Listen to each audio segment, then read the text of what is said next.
Hi there. In this video we're going to look at AQA's Unit 1 higher level for November 2010. Okay, question 1. We're told that in a game players try to win a coloured counter and there are 6 possible colours and the table shows the probability of winning each colour. So question 1A asks which colour is twice as likely to be won as green. So if green has a probability of 0.07, black has a probability of 0.14, so there's her mark there. The probability of winning yellow or brown, well, because it says or, that means I'm going to add the probabilities together, so it will be 0.04 plus 0.09, and adding those together gives me 0.13. It says Tarek plays the game 160 times and we're asked to estimate the number of times that he does not win. So if we carefully look at these probabilities here, these are all the probabilities that we do win. Now, if he doesn't win, it's going to be 1 take away the probability that he does win. So I need to work out the total probability of winning. So I'm going to do 1 take away, and I'm going to add up all these probabilities here.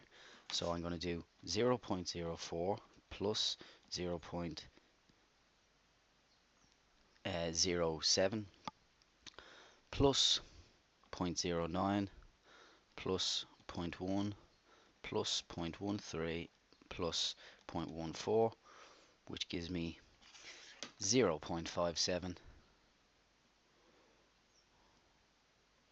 So the probability that he doesn't win is going to be 0.43.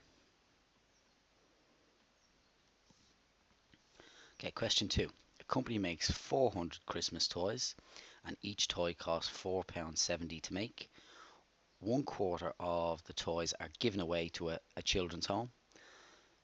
3/5 of the rest are sold for £12 and the remainder are sold for half price. And we're asked to work out how much profit the company makes. Profit is calculated by working out the sales take away the costs. So let's start by working out the costs. The costs are going to be given by 400, because they make 400 toys, multiplied by £4.70. And 400 times by 4.7 gives me 1,880. So that's how much the company has spent making the toys. Now it says that 1/4 are given away to a children's home. That means we just need to write down what 1/4 of 400 is, which is 100. So they're giving away 100 toys. That means they've got 300 left to sell. So 300 left to sell.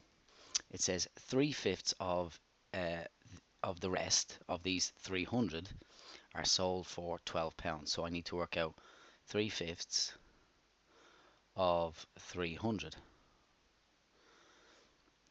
Now 1/5 of 300 is going to be 60, and 60 times by 3 is 180. So it's 180 toys at £12 each. Gives us, let's just check that on the calculator, 180 multiplied by 12 is 2,160. 2,160. It says that the remainder are sold at half price. So that's the remaining toys of the 300. So 180 were sold for £12. That means 120 are going to be sold at half price. So 120 multiplied by £6 gives us £720. So their sales is going to amount to 2,160 plus the 720 here,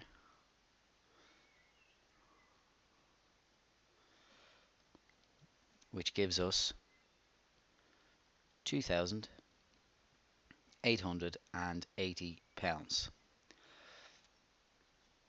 Therefore, the profit is going to be equal to £2,880 take away £1,880, which means the company made £1,000 profit. Okay, question 3. Freddie and Priya both like music, and Freddie gives some songs a score out of 10, and the scatter diagram shows his results. So we're asked to work out how long is the song that is given a score of 4, and give your answer in minutes and seconds here. So if we have a look across, this is the song that got a score of 4, and if we work our way down, we can see it's just over 5 minutes, and each of these grid lines are going to amount to 1/5 of a minute, and 1/5 of a minute is 12 seconds. So just explaining that again, we've got 5 little dashes in between from 5 to 6, so each one is worth 1/5 of a minute. Therefore each one is worth 12 seconds, so it will be 5 minutes, and this is at the second dash, so that's 24 seconds. It says Freddie has this hypothesis. He says the shorter the song, the more I like it, and we're asked to comment on this hypothesis. So basically, is it true or false, and give your reasons. I would say there is an element of truth in what he says, because as we can see, there's a weak negative correlation here. So in other words, the shorter the song, the higher the score he seems to give it. The longer the song, the lower the score he seems to give it. So we say there is a little truth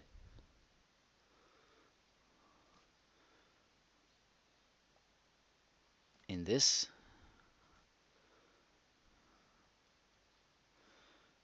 as we see weak negative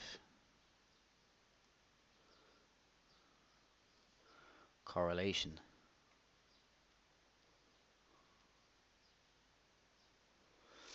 Okay, and part 3C, it says use a line of best fit to estimate the score Freddie may give to a song of 7 minutes in length.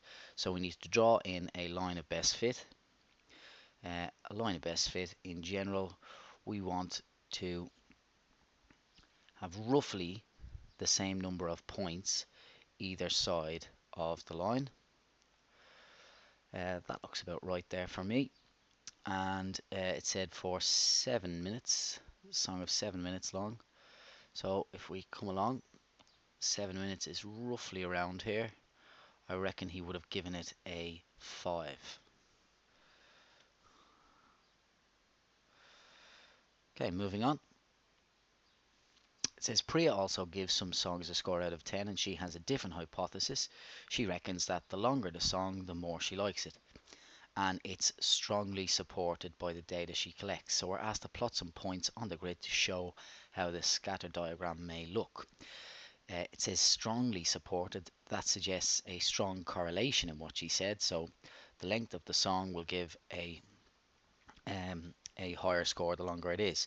So we want something along the lines of this, some sort of strong negative or strong positive correlation.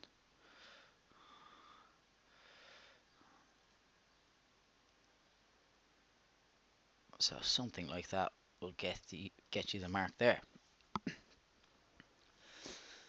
Okay, so we have a poster put up in the school dinner hall, and it says coming soon, new healthy eating menu, and it says the head teacher thinks that the number of students who eat the school dinners will increase by 25%. We're asked to design an observation sheet that head teacher can use to see if she is right. So what we want to do here is some sort of tally chart. I would suggest doing something like this. Before before the sign goes up, and after the sign goes up.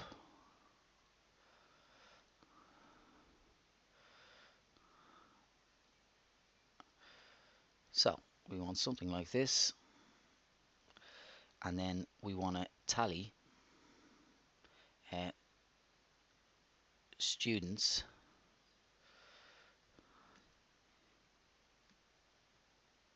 eating from menu. So some sort of tally chart like this should do the job. I'll fix that now. So this way the head teacher can observe the students before she puts up the sign, and she can tally off the number of students that are eating from the menu before she puts up the sign, and then tally off the number of students eating after the sign is put up, and that should give her an idea of whether it will increase. 4b says the number of students who eat school dinners increases from 78 to 91, and is the head teacher correct? So she is expecting a 25% increase. Okay, so if it was 78 and it's gone up to now 91, it's gone up to 91, well, that's an increase. It's an increase of 13 students. So we need to know what percentage this is of the old number. So what I'm going to do is 13 out of 78 on my calculator. 13 over 78 gives me 1/6, or 0.16, which is approximately 17%.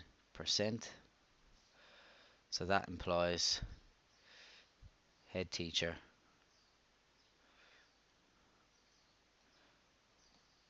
is wrong. Okay, moving on. It says the head teacher carries out a survey to see if the students enjoy healthy eating menu, and write down a question she could ask. Include a response section. Very, very straightforward here. Do you enjoy the healthy eating menu? And we need to include a response section, so we want some sort of tick box answer.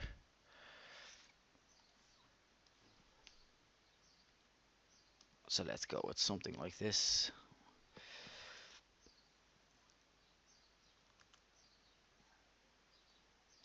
We'll have yes, no, and don't eat from the menu.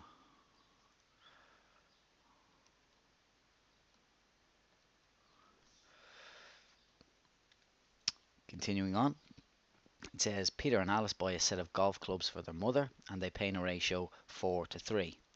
So we've got Peter and Alice, and they're in a ratio 4:3, and it tells us that Peter pays 224.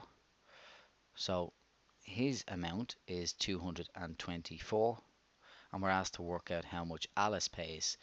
So I know that 4 parts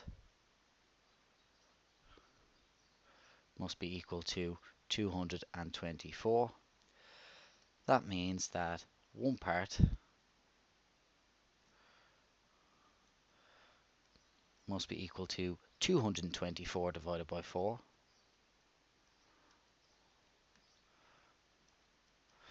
So just doing that on a calculator, 224 divided by 4 is 56. Therefore, Alice is going to pay the 3 parts, which will be 56 multiplied by 3. So multiplying our answer by 3, we get 168. So Alice pays £168.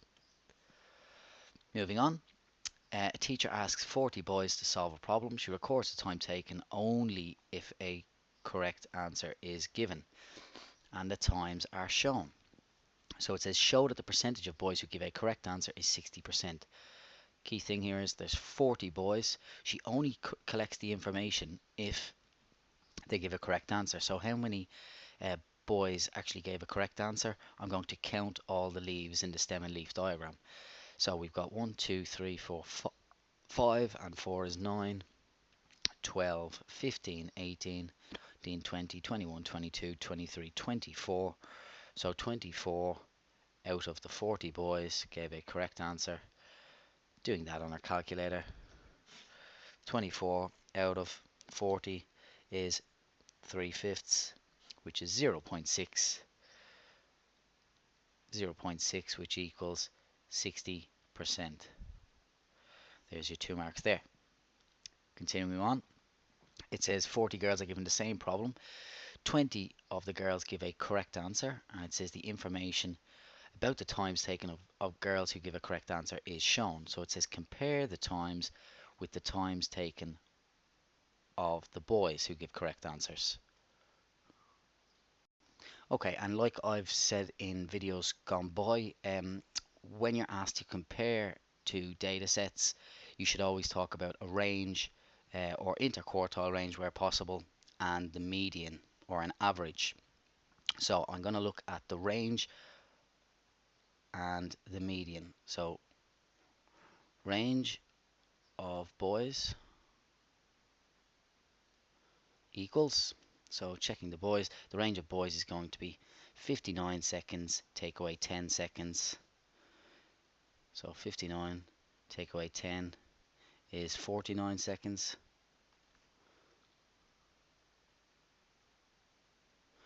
The range of girls, or the range for the girls, is approximately 50 take away 10 seconds, which would be 40 seconds. The median for the boys, so we need to work out the median from this. So I'm going to count the number of leaves. We know there's 24 leaves here. That means the correct answer is going to be between the 12th and 13th leaves. So 1, 2, 3, 4, 5, 6, 7, 8, 9, 10, 11, 12. That's the 12th here. That's the 13th here, which means the median must be in between these.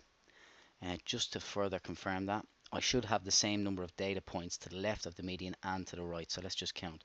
1, 2, 3, 4, 5, 6, 7, 8, 9, 10, 11, 12 there. And I should have 12 to the right.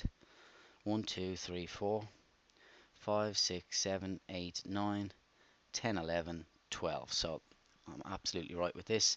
So I need to know what number is halfway between 23 seconds and 27 seconds. So adding them together and dividing by 2 23 and 27 is 50. 50 divided by 2 is 25. So 25 seconds.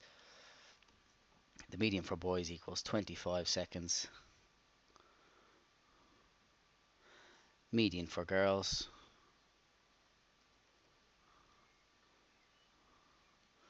is going to be calculated from the table. So we have 20 correct answers here. That means the median is going to be the 10th correct answer. So taking cumulative frequencies, we've got 3 there, plus the 6 gives me 9. That means the 10th answer lies in here. So the median is in the range between 30 less than or equal to t less than 40 seconds. So what can I learn from this data or from these calculations? Well, I can clearly see that on average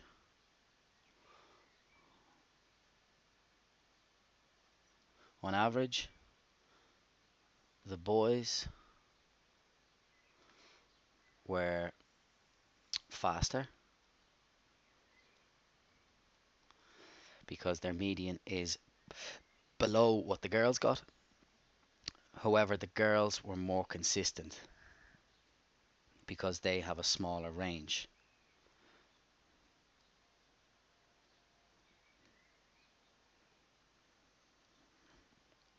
So the girls were more consistent.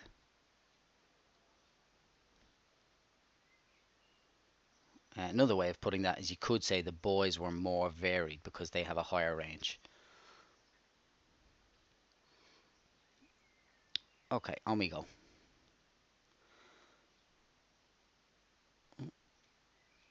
So, what is meant by a stratified sample? So it's when we take let's just write that down. When we take the sample in proportion to each type or class or whatever word you choose to put in here. So that's 7A. 7B says a college has a part-time and full-time student shown. Sabine carries out a survey of the students and she uses a sample of 90 students stratified by type, and we're asked to work out the number of part-time students in her sample. So what we need to know what's the total number of students. So I'm going to do that by adding up 3,420 plus the 4,680 to get 8,100. So let's just write that down. The total is 8,100. Now, she wants to sample 90 students and we want to know how many are part-time. So I need the number of part-time students, 3,420, divided by the total number of students, which is 8,100, and I'm going to multiply that by the 90 that we want in the sample. So if I do that on a calculator, we do 3,420 divided by 8,100, and we're going to multiply that by 90 and we get 38. So 38 students will be part-time. Question 8. 7 cards. It says each card has a number on it. It says for the numbers the lower quartile is equal to the upper quartile, and we're asked what does this tell you, if anything, about the value of the mean. Means the lower quartile equals the upper quartile equals the mean, or median should I say. If they're all the same, if the lower quartile is equal to the upper quartile, that means it's also equal to the mean. Median, it says what does this tell you, anything about the mode? Well, if the lower quartile is equal to the upper quartile and that's also equal to the median, that means it's also equal to the mode because this would be the most common. So we could write equal to LQ median and the upper quartile. What does this tell you, if anything, about the value of the mean? It tells you nothing about the value of the mean. This could be, 99. That could be 4, 4, 4, 5, 2, and 1. The fact that these are all the same tells you nothing about the mean, because the mean can be affected by extreme values. So we don't really know anything about the mean in that case. Question 9. Table shows a summary of marks for 120 pupils in a test, and I think we're asked to use a cumulative frequency curve to estimate the pass mark if 3/4 of the people pass the test. So if we remember how to draw a cumulative frequency curve, we need the upper bound and we need a cumulative frequency, which is not given in this case. So let's just write down the cumulative frequencies. So we've got 8 here. 8 and 12 gives me 20, plus the 46 is 66, plus the 35 gives me 101, and plus the 19 gives me 120. And if that number equals the total frequency, which it does, we should be fairly certain that we've done this correct. So I'm going to use the upper bounds and the cumulative frequencies to plot the cumulative frequency diagram. Okay, so we need 20 and 8. So slightly bigger here. 20 and 8 students will go there. We've got 40 and 20. So 40 and up as far as 20, which is here. 66 and 60. So 60 and up as far as 66, which is there. 101 and 80. So up to 80 and 101, which will be round about there. And finally 100 and 120,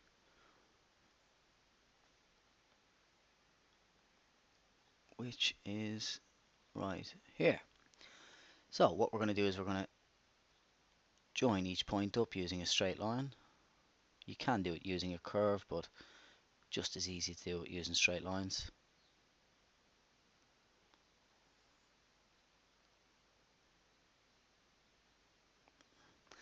Now, it tells us that 3/4 of the people passed the test. So 3/4 of the 120 people passed the test. Well, 1/4 of 120 is 30. 30 times 3 is 90. So 90 students will pass the test. And we're asked to use this to work out the pass mark. So if I go to 90 students and I draw across and down,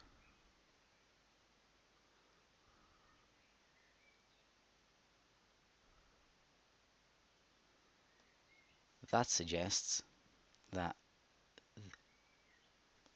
I've actually done this incorrectly. If 90 students pass the test, that means that 30 students failed. So I want to come back down to 30 students. 30 students failed. So everybody above these 30 students passed.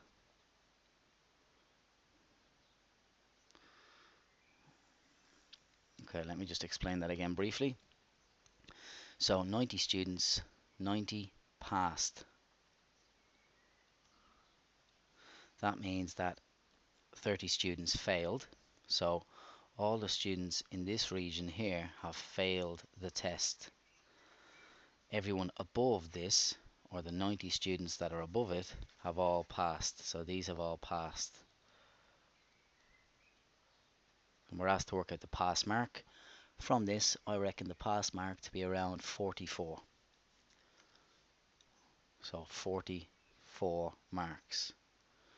You will get tolerance in the exam, probably between 1 or 2 marks either side. So you could get away with 43 or 45.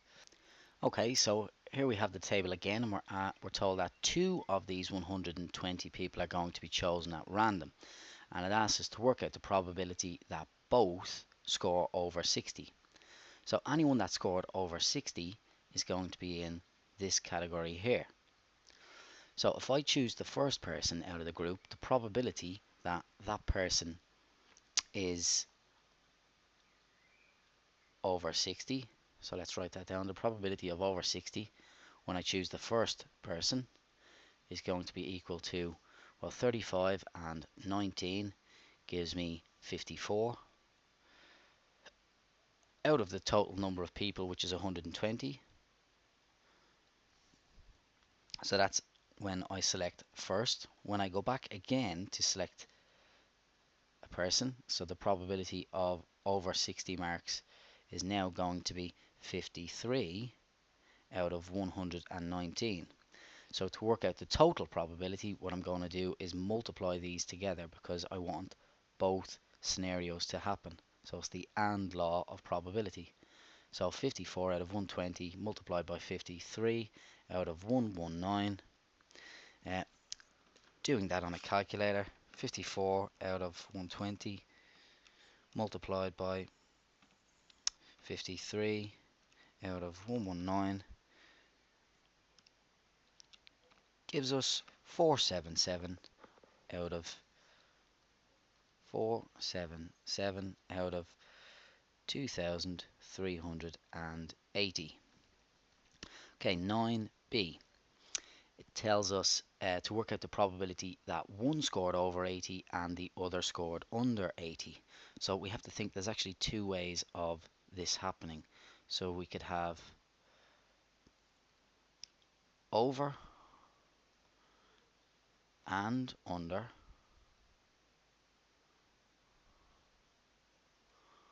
or we could have under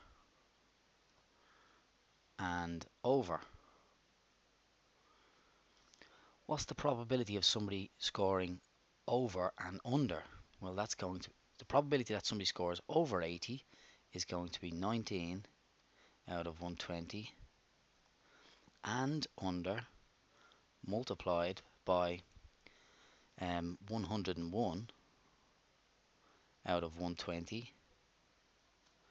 So that's how that could happen. Not 120, should I say? That should be 119, because one person has already been selected.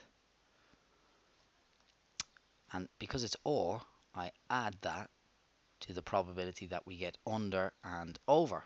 Well, under is going to be 101 people out of the 120, because this is the first time we select, and I multiply that by the probability that we get somebody over 80, which is going to be 19 out of 101. So we're going to do all this work on the calculator now. So we get 19 out of 120 multiplied by 101 out of 119. That should be 119 there as well.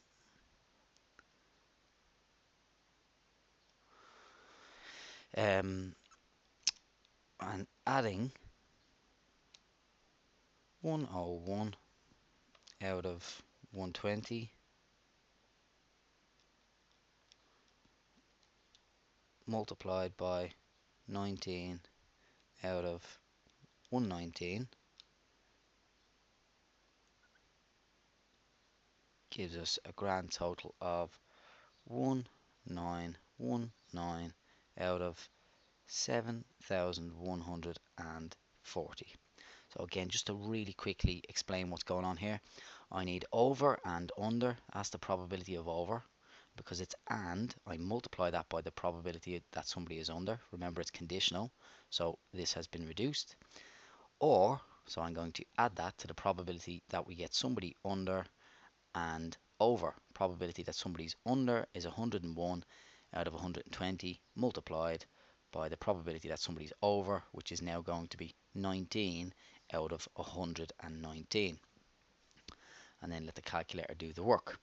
Okay, final question. In a human blood, it says the ratio of white blood cells to red blood cells is 1 to 1 or 1 to 700.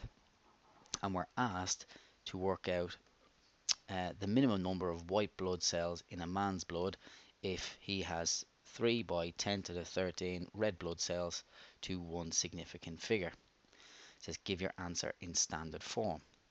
Well, what we need to know is if he has 2 by 10 to the 13 red blood cells, that means the minimum number he could have had, if it was rounded, would be 2 by 2.5 by 10 to the 13, and I want to divide that by the maximum number we could have up here in the ratio.